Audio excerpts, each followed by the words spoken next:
Hello दोस्तों, अमन education YouTube channel पर आप सभी का हार्दिक स्वागत है। दोस्तों, हम पढ़ रहे हैं दिल्ली सल्तनत काल। और दिल्ली सल्तनत काल में पहला वंश है गुलाम वंश। गुलाम वंश के बारे में पढ़ रहे हैं। गुलाम वंश आज की इस क्लास में पूरा हो जाएगा और उसके बाद में पूरे गुलाम वंश को एक ही क्लास में पढ़ाया जाएगा। फिर से पूरा गुलाम वंश है उसको एक ही क्लास में पढ़ाया जाएगा ताकि पूरा गुलाम वंश है वो रिपीट हो सके और याद हो सके। आज गुलाम वंश की ये अंतिम क्लास है। इसके बाद में पूरे गुलाम वंश पर एक कंप्लीट वीडियो बनाया जाएगा। दोस्तों, दिल्ली सल्तनत काल है। दिल्ली सल्तनत काल का समय है 1206 ईस्वी से लेकर 1526 ईस्वी तक। और दिल्ली सल्तनत काल के अंदर 5 राजवंशों ने राज किया था। उसमें पहला राजवंश है गुलाम वंश। और गुलाम वंश का समय है 1206 ईस्वी से लेकर 1290 ईस्वी तक। गुलाम वंश ने 84 वर्षों तक दिल्ली सल्तनत में शासन किया था। और गुलाम वंश का संस्थापक है ये कुतुबुद्दीन ऐबक हैं। गुलाम वंश की स्थापना है ये कुतुबुद्दीन ऐबक ने की थी। 1206 ईस्वी में मोहम्मद गोरी की मृत्यु हो गई थी। उसके बाद में कुतुबुद्दीन ऐबक ने दिल्ली में सल्तनत काल में गुलाम वंश की स्थापना की थी। और कुतुबुद्दीन ऐबक का शासनकाल है ये 1206 ईस्वी से लेकर 1210 ईस्वी तक है।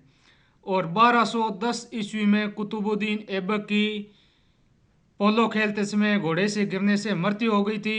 और उसके बाद में आगे शासन बनता है कुतुबुद्दीन ऐबक का पुत्र आराम शाह। और आराम शाह का शासनकाल है 1210 ईस्वी से लेकर 1211 ईस्वी तक। आराम शाह ने मात्र 7-8 महीने तक ही शासन किया था। आराम शाह की शमसुद्दीन इल्तुतमिश है ये हत्या कर देता है और उसके बाद में शासक बन जाता है शमसुद्दीन इल्तुतमिश। शमसुद्दीन इल्तुतमिश है ये कुतुबुद्दीन ऐबक का दामाद था। और शमसुद्दीन इल्तुतमिश का शासनकाल है ये 1211 ईस्वी से लेकर 1236 ईस्वी तक है। और 1236 ईस्वी में अचानक शमसुद्दीन इल्तुतमिश की मृत्यु हो जाती है। शमसुद्दीन इल्तुतमिश है वो आगे सुल्तान बनाना चाहता था रजिया सुल्तान को, लेकिन अचानक इल्तुतमिश की मृत्यु हो जाने के बाद में शासक बन जाता है रुकनुद्दीन फिरोज शाह। और रुकनुद्दीन फिरोज शाह है इसने मात्र 6-7 महीने तक ही शासन किया था। उसके बाद में शासक बन गई थी रजिया सुल्तान। गुलाम वंश की 5वें नंबर की शासक है रजिया सुल्तान। और रजिया सुल्तान का शासनकाल है 1236 से लेकर 1240 ईस्वी तक। रजिया सुल्तान है ये एक महान शासिका है। और रजिया सुल्तान के बाद में शासक बन जाता है मुइजुद्दीन behram शाह।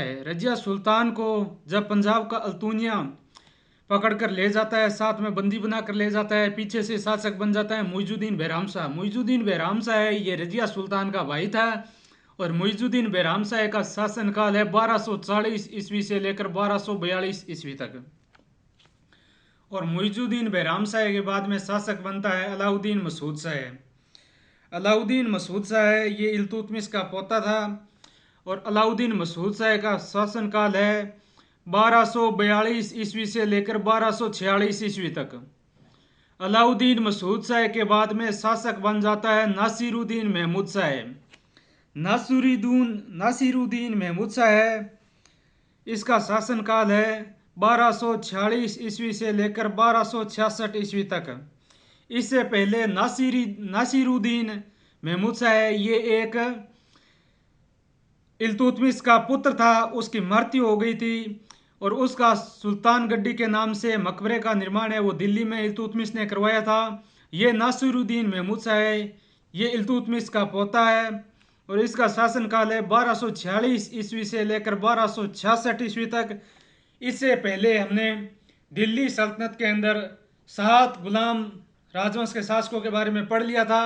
और आज गुलाम वंश का 8वें नंबर का शासक है नासिरुद्दीन महमूद शाह, उसके बारे में पढ़ेंगे। नासिरुद्दीन महमूद शाह का शासनकाल है 1246 ईस्वी से लेकर 1266 ईस्वी तक। दोस्तों, अगर अभी तक पीछे की जो क्लासें हैं जिस विद्यार्थी ने नहीं देखी है उन सभी क्लासों का लिंक है वो डिस्क्रिप्शन में दे दिया जाएगा, वहाँ पर जाकर आप दिल्ली सल्तनत में गुलाम वंश की पीछे की सभी क्लासों को देख सकते हो। और अभी तक अगर चैनल को सब्सक्राइब नहीं किया है तो चैनल को सब्सक्राइब कीजिए और साथ में नोटिफिकेशन ऑन कीजिए, ताकि जो भी नया वीडियो बने उसका नोटिफिकेशन आप तक सबसे पहले पहुंच सके और आप उस क्लास को सबसे पहले देख सको। दोस्तों, वीडियो को ज़्यादा से ज़्यादा अपने दोस्तों में शेयर कीजिए, ताकि पढ़ने वाला हर विद्यार्थी इस क्लास को बिल्कुल फ्री में देख सके। दिल्ली सल्तनत के अंदर गुलाम वंश के सभी शासकों के बारे में आपको बहुत ही गहराई के साथ में पढ़ाया जाएगा और बहुत ही आसानी से याद करवाया जाएगा। दिल्ली सल्तनत के अंदर पहला राजवंश है गुलाम वंश, और गुलाम वंश के जितने भी महत्वपूर्ण तथ्य हैं उन सभी के ऊपर इन क्लासों में चर्चा की गई है। और आज दिल्ली सल्तनत के अंदर गुलाम वंश है वो हमारा कंप्लीट हो जाएगा। उसके बाद में पूरे गुलाम वंश पर एक कंप्लीट क्लास बनाई जाएगी और उसमें आपको पूरा गुलाम वंश है ये फिर से रिपीट करवाया जाएगा, ताकि क्लास में ही आपको पूरा गुलाम वंश याद हो सके। तो पढ़ते हैं। नासिरुद्दीन महमूद शाह गुलाम वंश का 8वां शासक है। इसका शासन काल है 1246 ईस्वी से लेकर 1266 ईस्वी तक। नासिरुद्दीन महमूद शाह है ये इल्तुतमिश का पोता था। नासिरुद्दीन महमूद शाह है ये इल्तुतमिश का पोता था और इसको उपाधि थी दरवेश की, और दरवेश होता है खुदा का बंदा। और नासिरुद्दीन महमूद शाह के समय है ये शासन की जो शक्तियाँ थी वो एक 40 संगठन का सरदार था बलबन, उस बलबन के पास में चली गई थी। नासिरुद्दीन महमूद शाह है ये नाम मात्र का सुल्तान था, लेकिन इसकी जो समझ शक्ति है उसका उपयोग कौन कर रहा था, तो उसका उपयोग 40 संगठन का एक सरदार था, उसका नाम था बलबन। और इस बलबन को इल्तुतमिश ने दिल्ली बाजार से खरीदा था और वो समझ शक्तियाँ हैं उनका प्रयोग कर रहा था बलबन। और नासिरुद्दीन महमूद शाह है इसने 1249 ईस्वी में बलबन को उल्लुग खां की उपाधि प्रदान की थी। तो एग्जाम में क्वेश्चन पूछा जा सकता है नासिरुद्दीन महमूद शाह ने बलबन को कौन सी उपाधि प्रदान की थी। तो नासिरुद्दीन महमूद शाह उसने बलबन को 1249 ईस्वी में उल्लुग खां की उपाधि प्रदान की थी। और नासिरुद्दीन महमूद शाह ने बलबन की पुत्री के साथ में विवाह किया था। बलबन की पुत्री है उसके साथ में नासिरुद्दीन महमूद शाह है वो विवाह कर लेता है। उसके बाद में नासिरुद्दीन महमूद शाह का जो शासन है उस शासन को बलबन संभालने लग जाता है। सुल्तान की जो समझ शक्तियाँ हैं वो बलबन के हाथों में आ जाती हैं। और बलबन है ये सुल्तान बनने से पहले ही सर पर मुकुट धारण कर लेता है। आपसे एग्जाम में पूछा जा सकता है दिल्ली सल्तनत के अंदर किस शासक ने सुल्तान बनने से पहले ही अपने सर पर मुकुट धारण किया था, वो है बलबन। बलबन ने नासिरुद्दीन महमूद शाह के समय सुल्तान बनने से पहले ही सर पर मुकुट धारना शुरू कर दिया था। और समझ शक्ति है नासिरुद्दीन महमूद शाह की, उन शक्तियों का प्रयोग है कौन कर रहा था, वो कर रहा था बलबन। और नासिरुद्दीन महमूद शाह ने बलबन को नायब के पद पर तैनात कर दिया। नायब का पद है यानी उप सुल्तान का जो पद है उस पर किसको तैनात किया था, बलबन को। नायब है वो बलबन को बना दिया। और साथ में नासिरुद्दीन महमूद शाह के समय भारतीय मुसलमानों का एक अलग दल बन गया। ये मुसलमानों का दल है, ये अलग क्यों बना, ये इसलिए बना क्योंकि 40 संगठन का एक व्यक्ति था उसका नाम था बलबन। उसको नासिरुद्दीन महमूद शाह ने नायब का पद प्रदान कर दिया। और जो सुल्तान की समझ शक्ति है उसका प्रयोग कौन करना शुरू कर देता है, वो बलबन शुरू कर देता है प्रयोग करना। और उससे दिल्ली सल्तनत के जो भारतीय मुसलमान हैं वो नाराज हो जाते हैं और अमीर वर्ग के जो भारतीय मुसलमान हैं वो अपना एक अलग दल बना लेते हैं। और नासिरुद्दीन महमूद शाह के समय ये दल है जो 40 संगठन है वो अलग अलग हो जाता है। और नासिरुद्दीन महमूद शाह के समय जो सुल्तान की समझ शक्तियाँ हैं वो 40 संगठन के एक व्यक्ति के हाथ में आ जाती है। किसके हाथ में, 40 संगठन के व्यक्ति के हाथ में।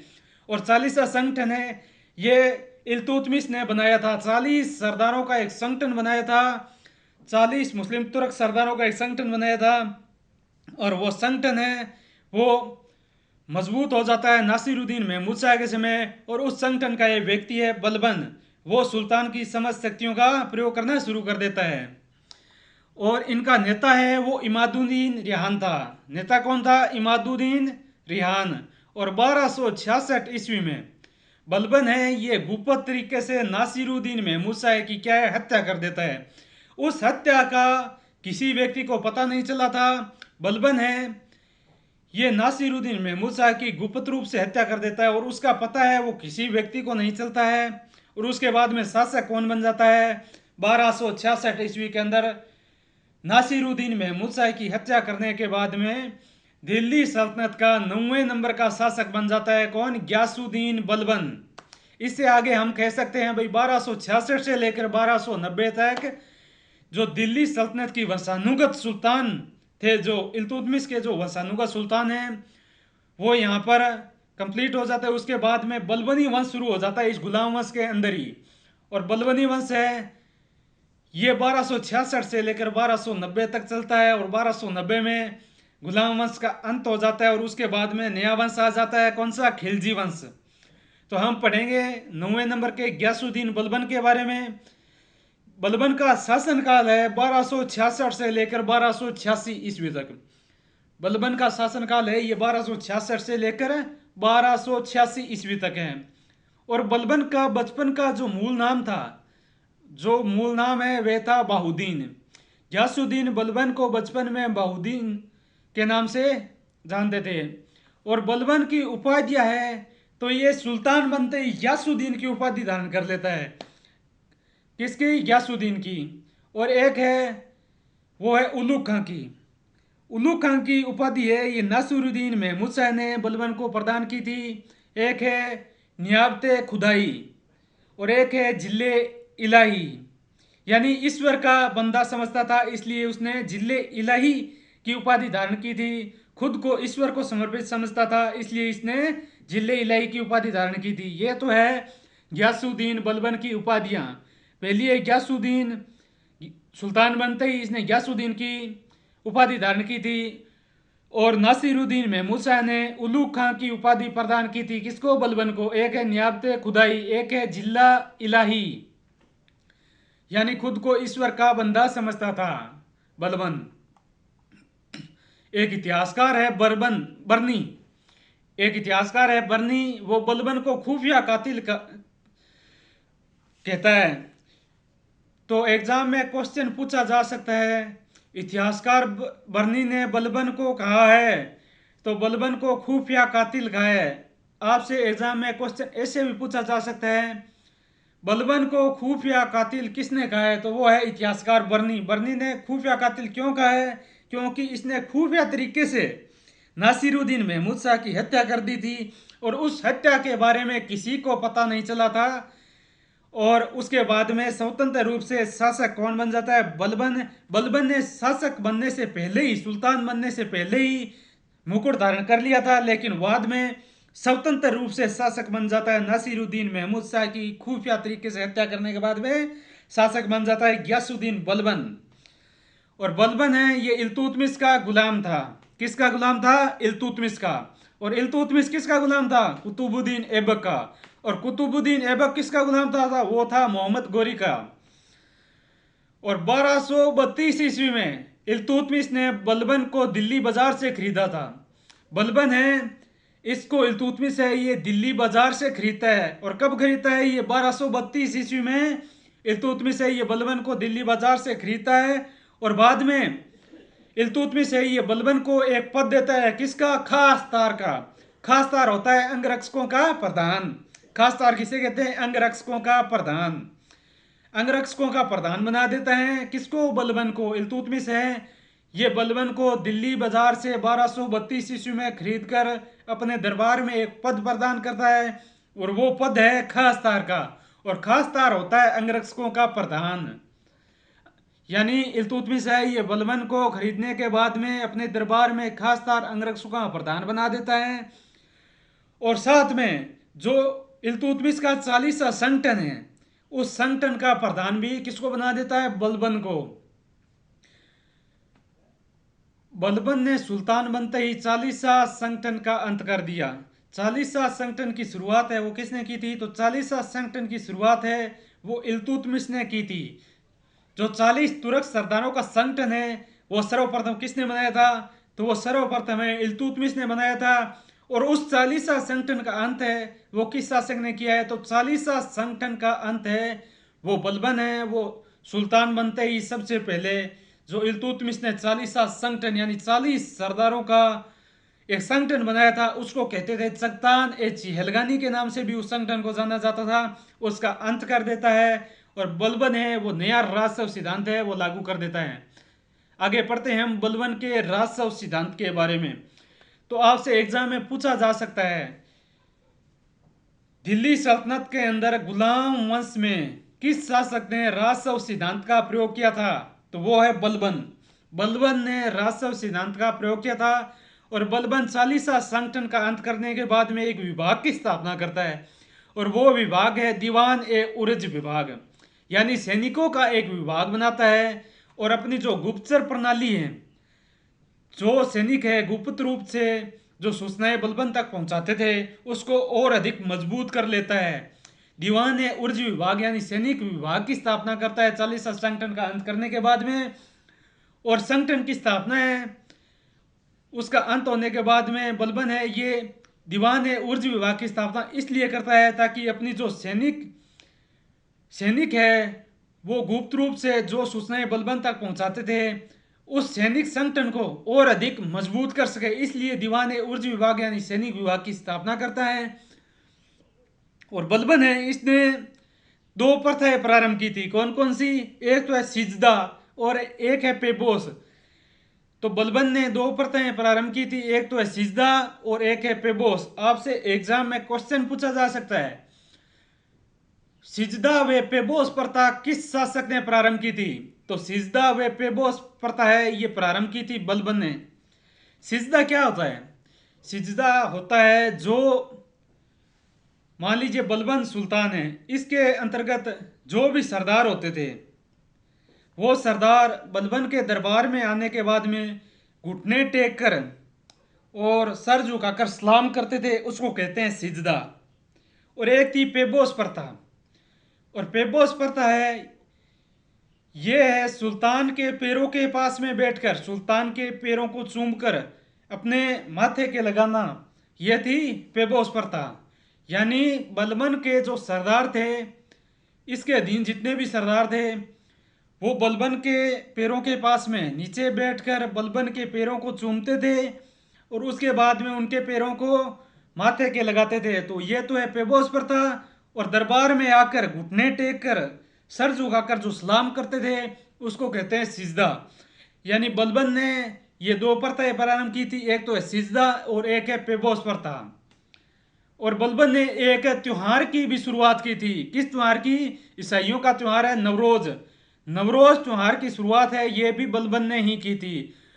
और इस नवरोज त्योहार को मुगल वंश का एक शासक है वो बंद कर देता है। कौन सा शासक है? उस शासक का नाम है औरंगजेब।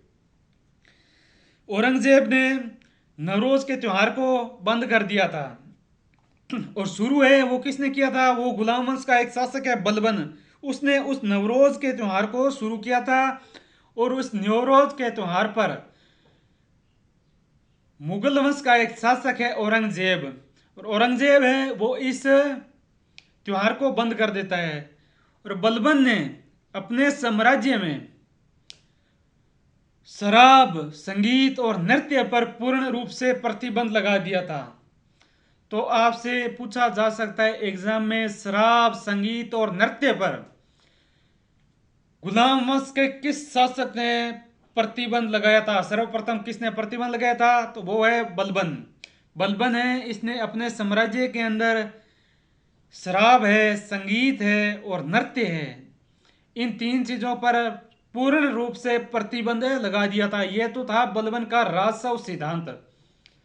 और उसके बाद में बलबन है ये अपने आप को शाही वंशज मानता है, यानी अपने आप को बहुत ही अमीर वंश से मानता है और अपने आप को सबसे उच्च कुल से मानता है। किसको? अपने आप को। तो बलबन है ये शाही वंशज होने का दावा करता है। तो बलबन स्वयं को फिरदौसी के शाहनामा में वर्णित है, यानी फिरदौसी के शाहनामा में वर्णित है अफरासिया वंश से मानता है। फिरदौसी के शाहनामा में जो अफरासिया वंश है उससे अपने आप को मानता है। और बलबन है इसने कुलीनता पर विशेष बल दिया था। तो आपसे एग्जाम में पूछा जा सकता है दिल्ली सल्तनत के अंदर किस गुलाम शासक ने कुलीनता पर विशेष बल दिया था? तो वो है बलबन। बलबन ने कुलीनता पर विशेष बल दिया था। और बलबन का एक प्रसिद्ध कथन भी है। वो कथन ये है कि जब भी मैं किसी निम्न कुल के व्यक्ति को देखता हूं, यानी जब भी मैं किसी नीच कुल के यानी नीच जाति के व्यक्ति को देखता हूं तो अत्यधिक क्रोधित होकर मेरा हाथ समय तलवार की ओर चला जाता है।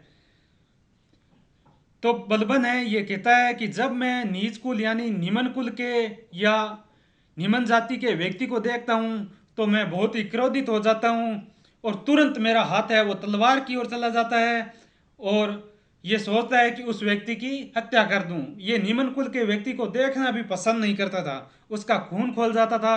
तो ये कमेंट पूछा जा सकता है आपसे, इस कमेंट को भी आप ध्यान रखिए। और आपसे यह भी पूछा जा सकता है दिल्ली सल्तनत के अंदर कौन सा शासक अपने आप को शाही वंशज से होने का दावा करता है? तो वो है बलबन। बहुत से क्वेश्चन हैं उनको इस क्लास में आपको दिल्ली सल्तनत की जो भी इंपॉर्टेंट फैक्ट है उनको आपने सामने प्रस्तुत किया गया है। वैसे तो दिल्ली सल्तनत के गुलाम वंश के ऊपर एक संपूर्ण बुक लगती है बहुत बड़ी, लेकिन जो भी इंपॉर्टेंट फैक्ट है वो आपके तक पहुंचा दिए गए हैं। ज़्यादा पढ़ने से कोई फ़ायदा नहीं है, जितने भी महत्वपूर्ण तथ्य हैं वो आपके सामने प्रस्तुत कर दिए गए हैं। और दिल्ली सल्तनत के अंदर जितने भी इंपॉर्टेंट फैक्ट हमारी क्लास में आपको बताए गए हैं ये आपको किसी भी क्लास में एक साथ नहीं मिलने वाले। आप देख लीजिए, किसी भी क्लास को देख लीजिए, इतने सारे इंपॉर्टेंट फैक्ट है वो आपको नहीं मिलने वाले हैं। और उसके बाद में आता है बलबन के विद्रोह का दमन। बलबन है इसके समय जो विद्रोह हुए थे उन विद्रोहों का बलबन है वो किस प्रकार से दमन करता है उसके बारे में आगे हम पढ़ते हैं। बलबन ने सर्वप्रथम मेवातियों के विरुद्ध सेना भेजकर कठोरतापूर्वक दमन किया था। तो आपसे एग्जाम में पूछा जा सकता है बलबन ने सर्वप्रथम किसके विरुद्ध सेना भेजकर कठोरतापूर्वक दमन किया था? तो यह है मेवाती। यानी बलबन ने शासक बनते ही सर्वप्रथम मेवातियों का दमन किया था। और उसके बाद में 1279 ईस्वी में बंगाल का शासक है तुगरिल खां, वो अपने नाम के सिक्के जारी करके विद्रोह शुरू कर देता है। कौन? 1279 ईस्वी के अंदर बंगाल का शासक है तुगरिल खां। तुगरिल खां है वो अपने साम्राज्य में अपने नाम के सिक्के जारी करता है और विद्रोह शुरू कर देता है। और बलबन है उसको तुगरिल खां के नेतृत्व को दबाने में 2 साल लग गए थे। तुगरिल खां है ये युद्ध से बच रहा था, ये सोच रहा था कि बलबन है ये वापस दिल्ली लौट जाएगा और मैं बच जाऊंगा, लेकिन ऐसा बिल्कुल नहीं हुआ। एक बंजारों का संगठन था और उस संगठन ने जो बलबन की सेना थी उसको एक सूचना पहुंचाई और उसकी सूचना पहुंचाने के बाद में वो क्या है तुगरिल खां को दबोच लेते हैं। तो तुगरिल के विद्रोह को दबाने में बलबन को कितने वर्ष लगे थे? 2 वर्ष लगे थे। और बलबन की सेना ने कुछ बंजारों की एक संगठन था उससे सूचना प्राप्त करके तुगरिल को पकड़कर उसकी क्या है हत्या कर दी और उसके बाद में तुगरिल के विद्रोह का भी दमन कर दिया। उसके बाद में हम देखते हैं बलबन की न्याय व्यवस्था कैसी थी, यानी बलबन की न्याय व्यवस्था कैसी थी। बलबन की न्याय व्यवस्था है ये बहुत ही कठोर थी। यानी बलबन के समय जो भी दोषी व्यक्ति होता था उसको बहुत ही कठोर दंड दिया जाता था। और बलबन है ये अपने साम्राज्य में किसी व्यक्ति के साथ में कोई पक्षपात नहीं करता था, पक्षपात रहित न्याय करता था। कौन? बलबन। बलबन है ये अपराधों से संबंधित जो मामले थे उसका न्याय है वो अपने आप ही करता था, यानी जो अपराधों से संबंधित मामले है उसका न्याय स्वयं करता था। कौन? बलबन। और बलबन की जो शासन व्यवस्था है उसका आधार है ये थी रखत व लोहे की नीति। यह भी आपसे एग्जाम में पूछा जा सकता है।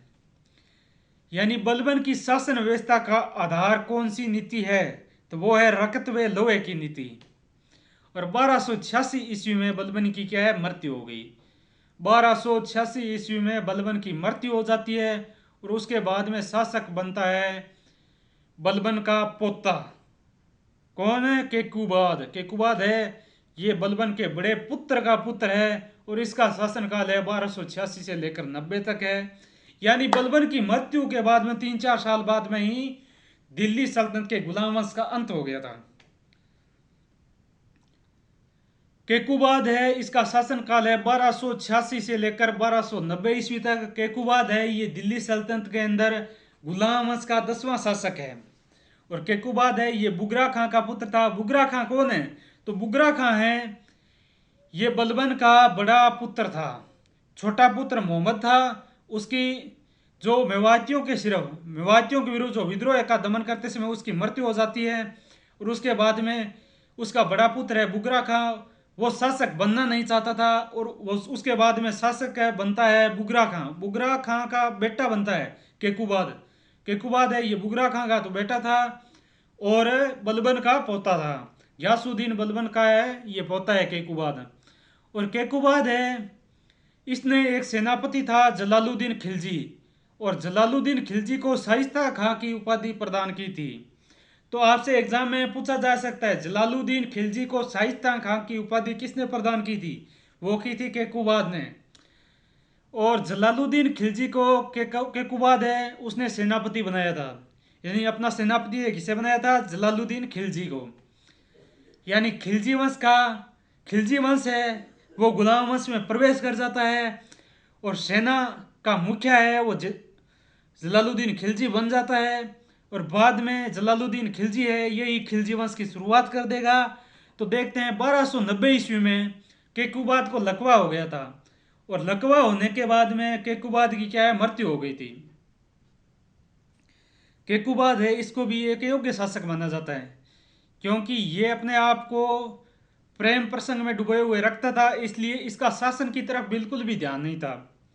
और इसके समय शासन है वो किसके हाथों में था, जलालुद्दीन खिलजी के हाथों में मान सकते हैं। यानी इसका सेनापति है जलालुद्दीन खिलजी, उसके हाथों में केकुबाद के समय जो सुल्तान की समझ शक्तियाँ हैं वो किसके पास थी, जलालुद्दीन खिलजी के पास में। और उसके बाद में शासक बनता है केकुबाद का पुत्र। केकुबाद का पुत्र है शमसुद्दीन क्यूमर्स। ये 1290 ईस्वी में ही तो शासक बनता है और 1290 ईस्वी में ही इसकी हत्या कर देता है। कौन, जलालुद्दीन खिलजी है वो हत्या करके खिलजी वंश की शुरुआत कर देता है और गुलाम वंश का अंत हो जाता है। और गुलाम वंश का प्रथम शासक है वो कुतुबुद्दीन ऐबक है और गुलाम वंश का अंतिम शासक है शमसुद्दीन क्यूमर्स। आपसे एग्जाम में पूछा जा सकता है गुलाम वंश का प्रथम शासक या संस्थापक कौन है, तो वो है कुतुबुद्दीन ऐबक।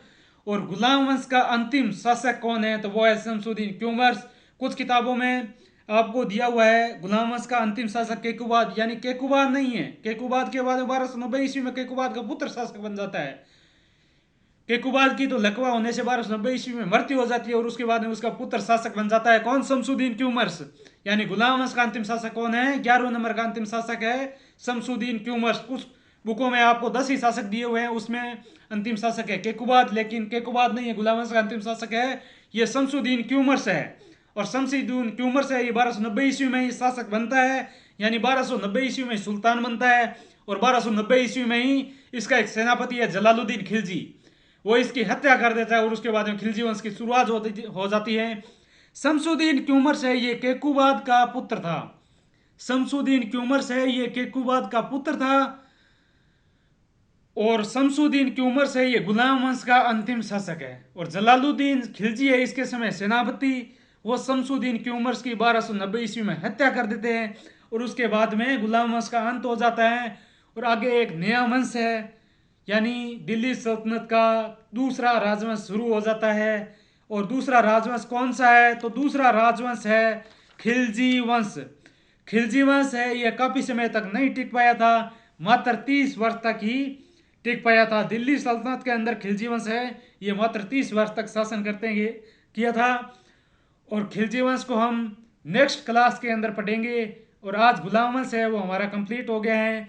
अब पूरे गुलाम वंश को एक क्लास में आपको, यानी एक मेगा क्लास में आपको पूरा गुलाम वंश है वो पढ़ाया जाएगा, पूरा गुलाम वंश रिपीट करवाया जाएगा, ताकि आपको पूरा गुलाम वंश है ये बहुत ही गहराई से याद करवाया जा सके, यानी क्लास के अंदर ही पूरा गुलाम वंश है या याद कर सको। तो आज की क्लास को जिस विद्यार्थी ने अभी तक अपनी नोटबुक में नोट नहीं किया है तो वो अपनी नोटबुक निकाल लीजिए। गुलाम वंश के शासकों को आपको समझा दिए हैं और अपनी नोटबुक में नोट कर लीजिए, और साथ में एक बार आपको गुलाम वंश के आज के जो शासक हैं उनको एक बार वो रिपीट करवा देता हूँ, और अपनी नोटबुक में साथ में गुलाम वंश के इस आज के शासकों को यानी 8, 9, 10, 11 यानी हमने आज जो शासक पढ़े हैं 8 नंबर, 9 नंबर, 10 नंबर और 11 नंबर, 4 शासक हैं, इनको अपनी नोटबुक में नोट कर लीजिए। और जिस विद्यार्थी ने अभी तक हमारे चैनल को सब्सक्राइब नहीं किया है तो चैनल को सब्सक्राइब कीजिए और बेल आइकन पर क्लिक करके नोटिफिकेशन ऑन कीजिए, ताकि जो भी नेक्स्ट क्लास हो उसका नोटिफिकेशन आप तक सबसे पहले पहुंच सके और आप उस क्लास को देख सको, और जो भी क्लास हम पढ़ाते हैं उस क्लास को आप बहुत ही गहराई से याद कर सको। तो दोस्तों आज की क्लास को ज़्यादा से ज़्यादा अपने दोस्तों में शेयर कीजिए और लाइक कीजिए, और साथ में अगर आपको कोई प्रॉब्लम है तो कमेंट करके हमसे पूछ सकते हो। हम पढ़ रहे हैं दिल्ली सल्तनत काल, और दिल्ली सल्तनत काल का समय है 1206 से लेकर 1526 ईस्वी तक, और 1206 से लेकर 1290 ईस्वी तक दिल्ली सल्तनत का अंदर प्रथम वंश है गुलाम वंश, उसका शासन रहता है, और उस गुलाम वंश का संस्थापक है कुतुबुद्दीन ऐबक। आपको पता है गुलाम वंश का संस्थापक कौन है? तो गुलाम वंश का संस्थापक है कुतुबुद्दीन ऐबक। अगर आपसे पूछ लिया जाए गुलाम वंश का वास्तविक संस्थापक कौन है, तो गुलाम वंश का वास्तविक संस्थापक है वो है शमसुद्दीन इल्तुतमिश, यानी गुलाम वंश का वास्तविक संस्थापक है ये है शमसुद्दीन इल्तुतमिश। क्योंकि जो बगदाद का खलीफा है उससे सुल्तान की मान्यता है वो किसने ली थी? वो ली थी इल्तुतमिश ने। इसलिए दिल्ली सल्तनत का वास्तविक संस्थापक है ये इल्तुतमिश है। इल्तुतमिश कौन है? तो इल्तुतमिश है ये कुतुबुद्दीन ऐबक का गुलाम है, यानी कुतुबुद्दीन ऐबक ने इल्तुतमिश को खरीदा था और उसके साथ में अपनी पुत्री का विवाह भी किया था और इल्तुतमिश को अपना दामाद भी नियुक्त किया था। उसके बाद में कुतुबुद्दीन ऐबक के बाद में शासक बन जाता है आराम शाह। आराम शाह है ये कुतुबुद्दीन ऐबक का पुत्र है, ये अयोग्य शासक था। इसका सुल्तान यानी दिल्ली सल्तनत के शासन की तरफ बिल्कुल भी नहीं ध्यान नहीं था, ये प्रेम प्रसंग में खोया हुआ रहता था, और इसने मात्र 8 महीने तक ही शासन किया था। 1210 से लेकर 1211 ईस्वी तक शासन किया था, और उसके बाद में तीसरे नंबर का गुलाम वंश का शासक बन जाता है शमसुद्दीन इल्तुतमिश। और शमसुद्दीन इल्तुतमिश है ये कुतुबुद्दीन ऐबक का दामाद था और साथ में किसका गुलाम था? तो ये कुतुबुद्दीन ऐबक का गुलाम था। अगर आपसे एग्जाम में क्वेश्चन पूछ लिया जाए गुलामों का गुलाम किसे कहा जाता है, तो गुलामों का गुलाम है ये इल्तुतमिश को कहा जाता है। ये इसलिए कहा जाता है क्योंकि कुतुबुद्दीन ऐबक है ये भी मोहम्मद गौरी का एक गुलाम था, और इल्तुतमिश है ये कुतुबुद्दीन ऐबक का गुलाम था, इसलिए गुलामों का गुलाम है ये इल्तुतमिश को कहा जाता है। और शमसुद्दीन इल्तुतमिश का पूरा नाम है शमसुद्दीन इल्तुतमिश, और शमसुद्दीन इल्तुतमिश का शासनकाल है 1211 ईस्वी से लेकर 1236 ईस्वी तक। उसके बाद में 1236 ईस्वी में अचानक शमसुद्दीन इल्तुतमिश है इसकी मृत्यु हो जाती है, और उसके बाद में शासक बन जाता है रुकनुद्दीन फिरोज शाह। शमसुद्दीन इल्तुतमिश है ये रजिया सुल्तान को शासक बनाना चाहता था, लेकिन 1236 ईस्वी में अचानक इल्तुतमिश की मृत्यु हो जाती है और शासक बन जाता है रुकनुद्दीन फिरोज शाह। और रुकनुद्दीन फिरोज शाह है ये ज़्यादा समय तक शासन नहीं कर पाया था, मात्र 6-7 महीने तक ही शासन किया था रुकनुद्दीन फिरोज शाह ने, यानी 1236 में ही तो शासक बना था और 1236 में इसके शासन का अंत हो गया था। और 1236 में 5वें नंबर की गुलाम वंश की शासिका बन जाती है रजिया सुल्तान। गुलाम वंश की प्रथम महिला शासिका रजिया सुल्तान है। दिल्ली सल्तनत की प्रथम महिला शासिका कौन है? तो दिल्ली सल्तनत की प्रथम महिला शासिका सुल्तान रजिया सुल्तान है। और आपसे ऐसे पूछ लिया जाए दिल्ली सल्तनत की अंतिम महिला सुल्तान कौन है? तो वो भी रजिया सुल्तान है, यानी दिल्ली सल्तनत के काल में एकमात्र महिला सुल्तान बनी थी वो थी रजिया सुल्तान। और रजिया सुल्तान का शासनकाल है 1236 से लेकर 1240 ईस्वी तक। रजिया सुल्तान को पंजाब का अल्तूनिया है वो विद्रोह करता है, और उसमें रजिया सुल्तान को बंदी बनाकर अपने साथ में ले जाता है, और पीछे से जो दिल्ली संगठन में दिल्ली सल्तनत के 40 सरदारों का जो संगठन था वो शासक बना देता है मुइजुद्दीन बेहराम शाह को। और 1240 में रजिया सुल्तान की मृत्यु हो जाती है और बाद में स्वतंत्र रूप से शासक बन जाता है मुइजुद्दीन बेहराम शाह, यानी गुलाम वंश का 6ठे नंबर का शासक है मुइजुद्दीन बेहराम शाह। इसका शासनकाल है 1240 से लेकर 1242 ईस्वी तक। और उसके बाद में नेक्स्ट शासक बनता है 7वें नंबर का अलाउद्दीन मसूद शाह। अलाउद्दीन मसूद शाह है, ये behराम शाह का पोता था और इसके शासनकाल है 1242 से लेकर 1246 ईस्वी तक। और इसके बाद में शासक बन जाता है नासिरुद्दीन महमूद शाह, यानी 8वें नंबर का गुलाम उसका शासक बन जाता है नासिरुद्दीन महमूद शाह। नासिरुद्दीन महमूद शाह का शासनकाल है ये 1246 से लेकर 1266 ईस्वी तक है। यानी आज की क्लास में हम नासिरुद्दीन महमूद शाह से शुरुआत की थी। इससे पहले तो आपको एक बार रिपीट करवाया है ताकि जो भी पहले पढ़ा है उसको आप याद कर सको। तो नासिरुद्दीन महमूद शाह इसका शासनकाल है 1246 से लेकर 1266 ईस्वी तक। अपनी नोटबुक में नोट कर लीजिए, 8वें नंबर का शासक है नासिरुद्दीन महमूद शाह और इसका शासनकाल है 1246 से लेकर 1266 ईस्वी तक। नासिरुद्दीन महमूद शाह ये कौन है? तो ये नासिरुद्दीन महमूद शाह है, ये इल्तुतमिश का पोता है। यानी नासिरुद्दीन महमूद शाह है, ये इल्तुतमिश का पोता है। इससे पहले नासिरुद्दीन महमूद शाह के नाम से एक इल्तुतमिश का पुत्र था, उसकी बचपन में ही मृत्यु हो गई थी और उसके ऊपर सुल्तानगड्डी मकबरे का निर्माण करवाया था। किसने? तो वो करवाया था इल्तुतमिश ने। ये नासिरुद्दीन महमूद शाह है, ये इल्तुतमिश का पोता है और इसकी उपाधि है दरवेश की। यानी नासिरुद्दीन महमूद शाह है, ये अपने आप को खुदा का बंदा समझता था। इसका सुल्तान के पद की तरफ बिल्कुल भी ध्यान नहीं था और इसके समय जो सुल्तान की समस्त शक्तियां हैं इसका प्रयोग कौन करता है? बलबन करता है। तो इसकी एक उपाधि थी दरवेश, यानी ये ईश्वर का बंदा यानी खुदा का बंदा समझता था अपने आप को। और उसके बाद में अपनी नोटबुक में नोट कीजिए, नासिरुद्दीन महमूद शाह के समय शासन की जो समस्त शक्तियां हैं वो किसके पास में थी? वो थी बलबन के पास में। यानी नासिरुद्दीन महमूद शाह के समय शासन की समस्त शक्तियां बलबन के पास थी। उसके आगे नासिरुद्दीन महमूद शाह ने 1249 ईस्वी में बलबन को उलुग खां की उपाधि प्रदान की थी। बलबन को किसकी उपाधि? उलुग खां की। किसने? नासिरुद्दीन महमूद शाह ने। कब? 1249 ईस्वी के अंदर। यानी नासिरुद्दीन महमूद शाह ने 1249 ईस्वी में बलबन को उलुग खां की उपाधि प्रदान की थी। उसके बाद में नासिरुद्दीन महमूद शाह ने बलबन की एक पुत्री है उसके साथ में विवाह किया था। नासिरुद्दीन महमूद शाह है, उसने बलबन की पुत्री के साथ में विवाह किया था। और नासिरुद्दीन महमूद शाह ने नायब का जो पद था, उप सुल्तान का जो पद था, वो बलबन को दे दिया था। किसको दे दिया था? बलबन को। यानी नासिरुद्दीन महमूद शाह ने अपना नायब किसे बनाया था? बलबन को। उसके बाद में नासिरुद्दीन महमूद शाह के समय जो भारतीय मुसलमानों का एक अलग दल बन गया था। अलग दल है, ये क्यों बनता है? क्योंकि जो 40 संगठन का एक सरदार था बलबन, उसको अत्यधिक महत्व दिया जाता है नासिरुद्दीन महमूद शाह के समय। और नासिरुद्दीन महमूद शाह की जो समझ शक्ति है उसका प्रयोग कौन करना शुरू कर देता है? बलबन शुरू कर देता है करना। इसलिए जो भारतीय मुसलमान सरदार थे वो इसका दमन करना शुरू कर देते हैं, वो अपना एक अलग संगठन बना लेते हैं। और इनका नेता है वो इमादुद्दीन रिहान था। नेता कौन था? इमादुद्दीन रिहान।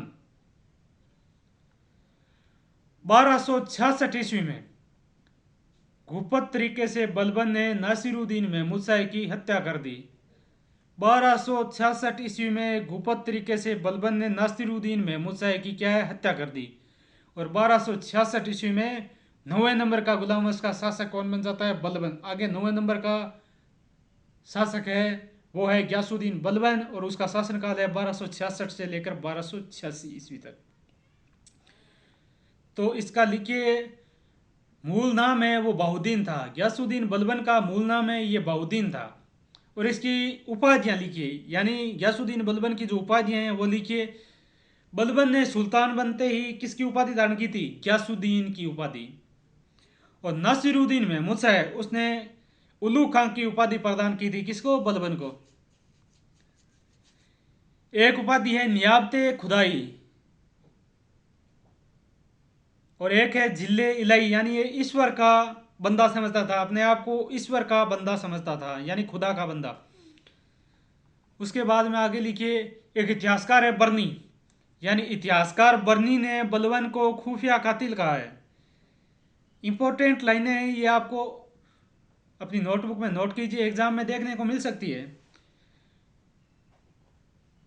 किस इतिहासकार ने बलबन को खुफिया कातिल कहा है? तो वो है बर्नी।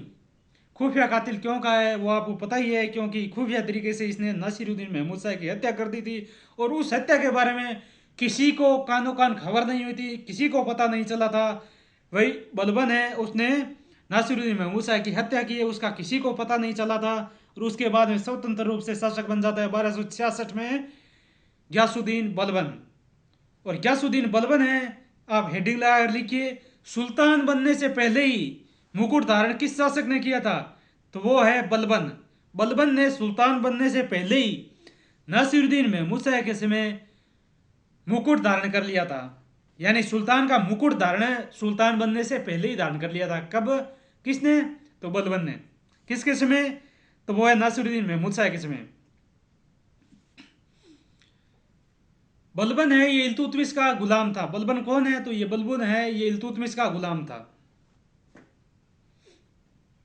इल्तुतमिश किसका गुलाम था? इल्तुतमिश कुतुबुद्दीन ऐबक का गुलाम था। और कुतुबुद्दीन ऐबक किसका गुलाम था? कुतुबुद्दीन ऐबक है, ये मोहम्मद गोरी का गुलाम था।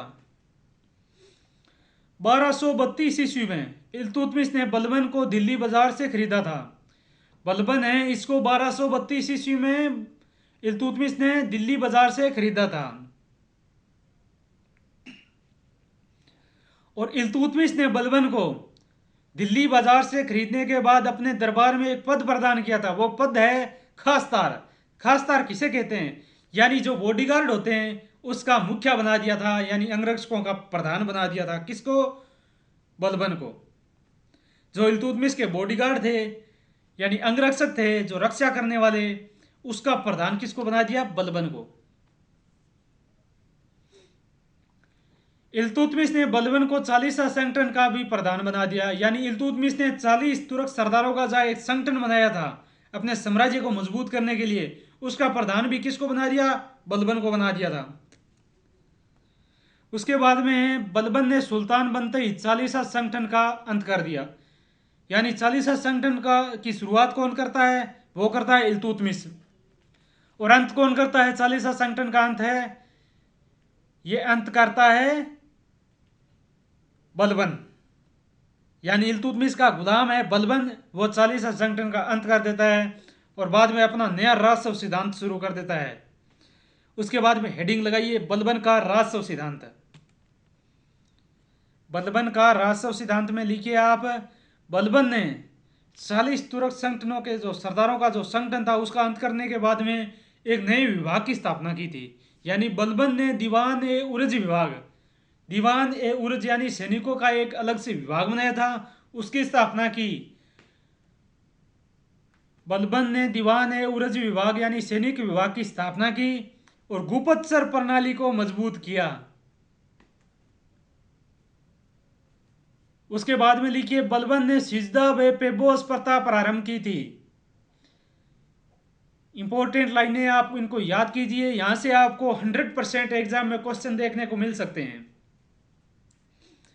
बलबन ने सिजदा व पेबोस प्रथा प्रारंभ की थी। सिजदा यानी जो सरदार थे बलबन के साम्राज्य के, वो बलबन के दरबार में आने के बाद में घुटने टेक कर और सर झुकाकर सलाम करते थे, उसको कहते थे सिजदा। और एक थी पेबोस प्रथा। पेबोस प्रथा यानी सुल्तान के पैरों के पास में जमीन पर बैठकर सुल्तान के पैरों को चूमकर अपने माथे के लगाना, ये थी पेबोस प्रथा। और इन दो प्रथाओं का शुरुआत है, प्रारंभ है, वो बलबन ने की थी। तो आप लिखिए, बलबन ने सिजदा व पेबोस प्रथा प्रारंभ की थी। उसके बाद में नवरोज उत्सव की शुरुआत बलबन ने की थी, यानी नवरोज उत्सव की शुरुआत किसने की थी? तो नवरोज उत्सव की शुरुआत, ईसाइयों का एक त्यौहार है नवरोज, और उसकी शुरुआत है वो बलबन ने की थी। और उसके बाद में नीचे हेडिंग लगा लिखिए, नोट लगाकर लिखिए, नवरोज उत्सव को बंद है वो मुगल वंश का एक शासक है औरंगजेब, उसने अंत कर दिया था, इस प्रथा का अंत कर दिया था।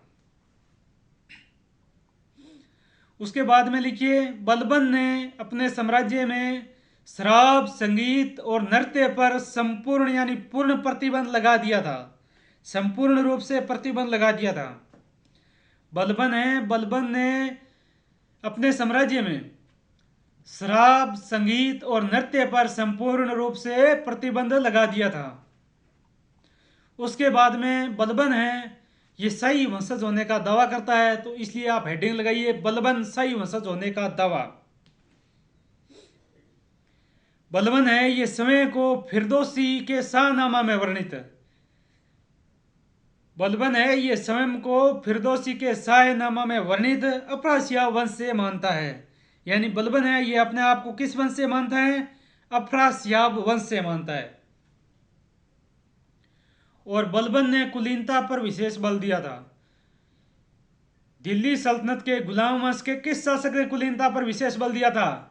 तो वो है बलबन। बलबन ने कुलीनता पर विशेष बल दिया था। कुलीनता यानी जो निम्न वर्ग के व्यक्ति है उन पर विशेष बल दिया था। और उसके बाद में हेडिंग लगाइए बलबन का प्रसिद्ध कथन। बलबन का एक प्रसिद्ध कथन है, ये कमेंट पूछे जा सकते हैं आपसे, इसलिए आप लिखिए जब भी मैं किसी निम्न कुल के व्यक्ति को देखता हूं तो अत्यधिक क्रोधित होकर मेरा हाथ समय तलवार की ओर चला जाता है। यह कथन किसका है? ये बलबन का। यानी बलबन कहता है जब भी मैं निम्न कुल यानी नीच जाति के व्यक्ति को देखता हूं तो मेरा खून है ये खोल जाता है और मैं बहुत ही ज्यादा क्रोधित हो जाता हूं और मेरा मूड करता है भाई तलवार उठाकर उस निम्न कुल के व्यक्ति की हत्या कर दूं। तो यह कथन किसका है? यह बलबन का प्रसिद्ध कथन है। उसके बाद में लिखिए बलबन के समय विद्रोहों का दमन। बलबन के समय विद्रोहों का दमन यानी बलबन के समय कौन कौन से विद्रोह हुए थे और उन विद्रोहों का किस रूप से बलबन की सेना ने और बलबन ने दमन किया था। तो सबसे पहले लिखिए बलबन के सर्वप्रथम सुल्तान बनते ही मेवातियों के विरुद्ध सेना भेजकर कठोरतापूर्वक दमन किया था। यानी बलबन है ये सुल्तान बनते ही सर्वप्रथम किसके खिलाफ सेना भेजता है? मेवातियों के खिलाफ। तो बलबन ने सर्वप्रथम मेवातियों के विरुद्ध सेना भेजकर कठोरतापूर्वक दमन किया था। बलबन ने सर्वप्रथम मेवातियों के विरुद्ध सेना भेजकर कठोरतापूर्वक दमन किया था। उसके बाद में लिखिए 1279 ईस्वी में 1279 ईस्वी में बंगाल में तुगरिल खां ने अपने नाम के सिक्के जारी करके विद्रोह कर दिया। 1279 ईस्वी में बंगाल में तुगरिल खां ने अपने नाम के सिक्के जारी करके विद्रोह कर दिया और बलबन ने लगातार 2 बार सेनाएं भेजी लेकिन सफलता नहीं मिली। तुगरिल खां ये छुप जाता था इधर उधर। बलबन है ये तुगरिल खां के विरुद्ध 2 बार सेनाएं भेजता है लेकिन सेना को असफलता ही मिलती है और बलबन है उसको तुगरिल के विद्रोह को दबाने के लिए 2 वर्ष का समय लग गया था। कितने वर्ष का? 2 वर्ष का। तो लिखिए तुगरिल के विद्रोह को दबाने में बलबन को 2 वर्ष लग गए थे। तुगरिल के विद्रोह को दबाने में बलबन को 2 वर्ष लग गए थे। उसके बाद में लिखिए बलबन की सेना ने कुछ बंजारों से सूचना प्राप्त करके बलबन की सेना ने कुछ बंजारों से सूचना प्राप्त करके तुगरिल को पकड़कर उसकी हत्या कर दी। यानी बलबन की सेना वो कुछ बंजारों का एक संगठन होता है उससे सूचना प्राप्त करती है और तुगरिल को दबोच लेती है, पकड़ लेती है और वहीं पर उसकी हत्या कर देती है। उसके बाद में लिखिए बलबन की न्याय व्यवस्था। हेडिंग लगाइए बलबन की न्याय व्यवस्था। बलबन की न्याय व्यवस्था कठोर व पक्षपात रहित थी। बलबन की न्याय व्यवस्था कठोर व पक्षपात रहित थी। यानी बलबन की जो न्याय व्यवस्था थी वो अत्यधिक कठोर थी और किसी के साथ में कोई भेदभाव नहीं होता था, यानी पक्षपात रहित थी।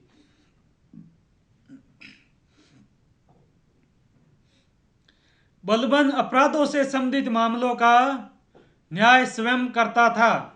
यानी जो अपराधों से संबंधित मामले है उसका न्याय कौन करता था? बलबन है वो स्वयं करता था। बलबन अपराधों से संबंधित मामलों का न्याय स्वयं करता था। उसके बाद में बलबन की शासन व्यवस्था का आधार रकत व लोहे की नीति थी। यानी बलबन की जो शासन व्यवस्था थी अपने साम्राज्य की, उसका आधार थी रकत व लोहे की नीति। बलबन की शासन व्यवस्था का आधार रकत व लोहे की नीति थी। और 1286 ईस्वी में बलबन की मृत्यु हो गई थी।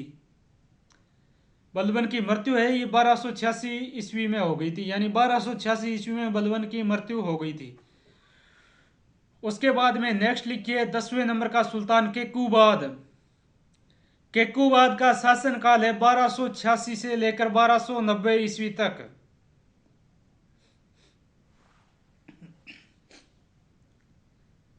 उसके बाद में 10वें नंबर का गुलाम वंश का शासक है केकूबाद। केकूबाद का शासन काल है 1286 ईस्वी से लेकर 1290 ईस्वी तक। केकूबाद है ये बुगरा खां का पुत्र था। केकूबाद कौन था? तो केकूबाद है ये बुगरा खां का पुत्र था। बुगरा खां कौन था? बुगरा खां ग्यासुद्दीन बलबन का बड़ा पुत्र था। यानी ग्यासुद्दीन बलबन का केकूबाद है ये पोता था। तो लिखिए ग्यासुद्दीन बलबन का पुत्र था। उसके बाद में लिखिए केकूबाद ने जलालुद्दीन खिलजी को शाइस्ता खां की उपाधि दी थी। किसकी? शाइस्ता खां की। केकूबाद ने जलालुद्दीन खिलजी को शाइस्ता खां की उपाधि दी थी। जलालुद्दीन खिलजी कौन था? तो ये केकूबाद का सेनापति था। उसके बाद में लिखिए जलालुद्दीन खिलजी को केकूबाद ने सेनापति बनाया था। जलालुद्दीन खिलजी को केकूबाद ने सेनापति नियुक्त किया था, यानी इसको कहते हैं फिरोज खिलजी भी कह सकते हैं। 1290 ईस्वी में केकूबाद को लकवा हो गया था और उसकी 1290 ईस्वी में मृत्यु हो गई थी। तो लिखिए 1290 ईस्वी में लकवा हो जाने के कारण 1290 ईस्वी में लकवा हो जाने के कारण केकूबाद की मृत्यु हो गई थी। उसके बाद में केकूबाद का शासन का अंत है ये 1290 ईस्वी में केकूबाद के शासन का अंत हो जाता है। उसके बाद उसका पुत्र शासक बनता है। दिल्ली सल्तनत में गुलाम वंश का अंतिम 11वें नंबर का शासक शमसुद्दीन क्यूमर्स। और शमसुद्दीन क्यूमर्स है ये कब शासक बना? तो ये 1290 ईस्वी में शासक बना। और 1290 ईस्वी में ही गुलाम वंश का अंत हो जाता है, खिलजी वंश की शुरुआत हो जाती है। तो लिखिए शमसुद्दीन क्यूमर्स केकूबाद का पुत्र था।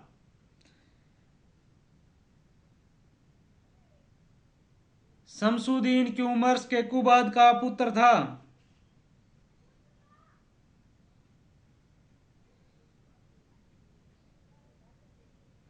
उसके बाद में लिखिए शमसुद्दीन क्यूमर्स गुलाम वंश का अंतिम शासक था। यानी गुलाम वंश का प्रथम शासक है वो तो है कुतुबुद्दीन ऐबक, और अंतिम शासक है वो है शमसुद्दीन क्यूमर्स। तो लिखिए शमसुद्दीन क्यूमर्स गुलाम वंश का अंतिम शासक था।